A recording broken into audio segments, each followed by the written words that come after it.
The Joe Rogan Experience. Back to the subject of capitalism. Capitalism and Marxism and socialism. This right now, we're in a wave of this, right? It's become more popular now. I would say over the last, particularly during the Trump administrations, the concept of socialism, at least, has become more publicly discussed than any time that I can remember in my life. Why do you think that is? I think it's because the generation that's coming up you have to understand the academic community is I always say the intellectuals have always been the enemy of business, enemy of certainly the enemy of capitalism. But why is that? I think because in a market society, which has been rare in history, we haven't mostly had market societies, but they're not very important in a market society. The intellectuals aren't very important? Generally not as important, no. But aren't they the ones that inspire the minds of the people that create and maybe innovate in the industry? They don't have the same social status that the entrepreneurs have. An Elon Musk or Steve Jobs or Jeff Bezos. So you think it's an ego issue? The social status issue? Think about it this way. If you're going to school, okay, and the people that end up teaching in the universities were always the smartest kids in the school generally. And they did well in school. I mean, smart in terms of doing well in school. And they go on to college, and then they go and get a PhD, and then they that's all they've known is school. That's been their universe, right? And they excelled at it. And they were smarter than the other kids in school. And now these other kids, they go to college, and they get a degree in business, and they're in a fraternity, and they make a lot of friends and relationships, and they make more money than the intellectuals do. And that seems like that's completely unfair. It's an unjust world that the less smart people are making more money than the smart people do, and they have more status in the society. And I think that's underlying it is a resentment or an envy of a society that doesn't judge them to be as important as they judge themselves. That's interesting, but I think it's a very flawed perspective. And first of all, the term smart is a weird term. I said smart in terms of school. I didn't say in terms of street smarts or ability to do things, to connect with people. There's emotional intelligence. I'm merely saying they're good at taking tests, writing papers, abstracting thoughts, essentially. But this is what I'm saying. That just the term smart, it's almost like, the problem is it's like a blanket term, right? It's like drugs. Like it applies to a bunch of different things that don't necessarily seem to be related. But the people that are interested in that, pursue that. The fact that they can't understand that there's like Elon Musk is a great example. If you don't think Elon Musk is intelligent, you're either you're not very intelligent yourself if you don't think Elon Musk is intelligent. You're delusional, or you're a liar, or you're in denial. Right. It's one of those things. There's something wrong with the way you think. He's clearly intelligent, but there's people that call him a fool, and that like the guy's running like 4 different businesses simultaneously. They're all successful, and he's innovating when it comes to space travel in a way that you would assume that someone have to dedicate most of their life just singularly to that task, to be able to figure out past NASA how to shoot a rocket up into space and have it land, and then reuse it. No one's been able to do that besides him, or up until he did it. And I think Jeff Bezos' company is doing the same thing too now. Blue Origin. Yeah. They're obviously two of the great entrepreneurs of this particular era. But I don't think Jeff Bezos is actually engineering these things. But if you think about it, the intellectuals have always disliked business. They've always discriminated against the merchant classes, the Jews in the West, Chinese in the East. There's really been no historical period where intellectuals praised business. Maybe a little bit around the time of Adam Smith, up until probably Ricardo and Malthus wrote in the early 19th century. For the most part, business people have been seen, they're disruptive. They change things. They upset the status quo. They innovate. Well, a lot of people don't like innovations. It's threatening. It changes social status. It changes wealth relationships. It's almost like capitalism is like a genie that got out of the bottle, and they're trying very hard to stuff the genie back in the bottle as much as they can. And I think if you think about it that way, you'll understand we're never going to win the intellectuals over. I mean, I speak in universities all the time, and the students, I'm an entrepreneur, I self-identify that way. Students love when I talk about conscious capitalism. As I say, you can do good and you can do well. There's no contradiction here. You're the good guys here. You're not the bad guys. Do you debate people about this? I do. I've debated a number of socialists. And what is their primary argument? Their primary argument is that business is greedy and selfish, and it's about motivations, that business people have the wrong motivations. In a lot of ways, conscious capitalism is an answer to that. It's a complete answer to that, because in the book and in Conscious Leadership as well, we're basically arguing that business isn't primarily about maximizing profits. Business is primarily about creating value for other people. And through creating value for other people, you do make a profit. But it's the value creation that comes first. The profits come second in exchange, right? And it's almost, if you are creating value, then you are profitable. And then you can reinvest those profits, and you have this upwards spiral. So that. Business has this potential for higher purpose. It's not primarily about greed. Greed is found in human nature, Joe. It's not just found in business people. There are plenty of greedy governmental officials, plenty of greedy politicians, greedy lawyers. Greed is endemic to the human nature. Business people either have no more or no less than it. It's just part of who we are. Has anyone ever laid it out in a way that's very compelling? Like when you have these debates with socialists and has anyone ever laid it out in a way where they have a point where you see their point? The best way to do a debate is to completely understand the other side's position. Yeah. Understand it as good or better than they understand it. And so I've read widely in socialistic literature. I think I do understand it. It's a type of utopianism. It's an attempt to change human nature. If we would all love each other, and if we'd all share equally, then the world would be a better place. And hey, guess what? It probably would be if we were naturally that way, but we're not naturally that way. We look first generally for ourselves and our own families, and then our growing circle of relationships that we develop. It's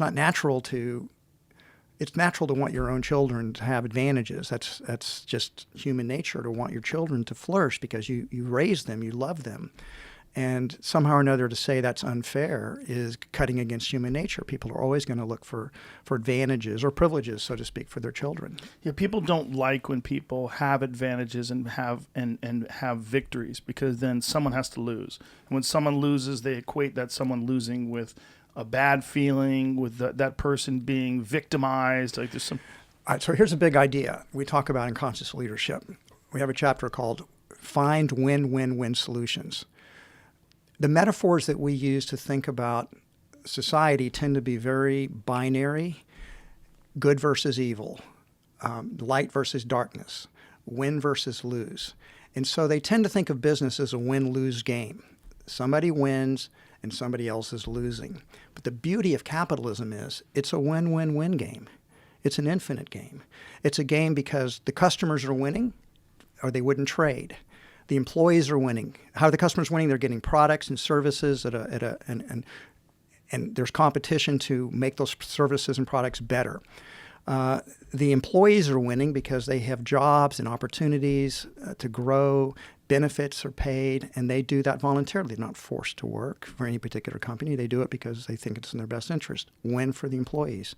The suppliers who are trading with the business, they're winning as well, or they wouldn't make the exchanges. Investors are winning, or they wouldn't make the investments.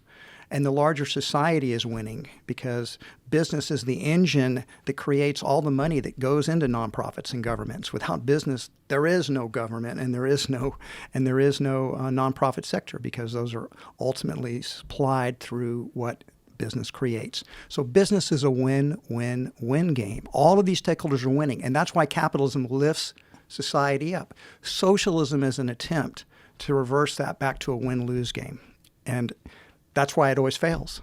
And that's why capitalism always wins. How is it an attempt to bring it back to a win-lose game? In what way? The ones that are winning, so to speak, the business people are clamped down, so they're not allowed to win. It's like, we're going to take your success and we're going to redistribute it. So that, as again, you said earlier on, incentives matter. But we're going to take away the incentives for business to really flourish and succeed. They should do it from altruistic reasons. And we may do some things for altruistic reasons, but you cannot build a society around it. When you're talking about win-win-win, this is in many ways, I see what you're saying, but there are things that are negative that are associated with profit and innovation, and particularly expanding industry, right? For particularly environmental impacts. Like when you say win, win, win, like there's very rarely especially when you're dealing with creating and designing and building things, you've got a negative impact in some way environmentally. Two points. First of all, historically, socialism has been far worse polluter than capitalistic countries. Well, if you just look at the environmental destruction that the Soviet Union left behind it, it was a complete disaster. Right, but this is socialism done wrong, John. We're going to do it right here. Who has done it right, Joe? No one's done it right. But the Soviet Union is a bad example. No, Stalin was... Yeah, but all of Eastern Europe, there's no incentive to protect the common good in socialism. And they don't. When the government has a monopoly of all decision and power making, they don't tend to look out for the environment. That's one of the myths. You also take away agency from people, and you take away their desire to improve and do better. And without incentive, people just don't perform the same way. But the beautiful thing about business, let's concede a partial truth to what you said, that there will be unintended negative consequences, as you say, environmentally. Well, that's why you have to regulate business to a certain extent. That's why you have to make people responsible for their environmental pollutants. And because business innovates and has an incentive to innovate, business can innovate and create solutions to those environmental problems. Okay, let me stop you there for a second. When you say make people responsible for their environmental pollutants, then we're going to have to deal with another aspect of capitalism, and that's the effect that special interest groups and lobbyists have on politicians, because they create laws that shield these big businesses from consequences from these negative actions. So by saying that they have to clean up their problem, the only way that's ever going to happen is if they're not protected, if they don't use that influence and money. Totally agree. So this is where I think a lot of people have a valid argument against capitalism. Capitalism has kind of fucked over our system of government in a way, because money has gotten so deeply involved with super PACs and lobbyists, and there's so much money involved that it changes the way we govern things. Is that a flaw of capitalism or is that a flaw of government? I think it's a flaw of government, but that government has been influenced by capitalism. By capitalism's desire for universal growth, for constant growth. The sad truth is that humanity is not perfectible. We can never create the perfect system. And the attempt to create the perfect system, the perfect is the enemy of the good. Right. Capitalism is not perfect. It does not, because human choices and what people want varies. Capitalism will sell cigarettes to people because that's what people want. It gives them pleasure, but it's bad for their health. But they're giving people what they want. It's the same thing in any type of externality. That's not deliberately done to harm the society. It's sort of a byproduct. Right, but this is why win-win-win doesn't really work. It's not really win-win-win. It's win most of the time, but with some negative consequences that are better than the alternative, right?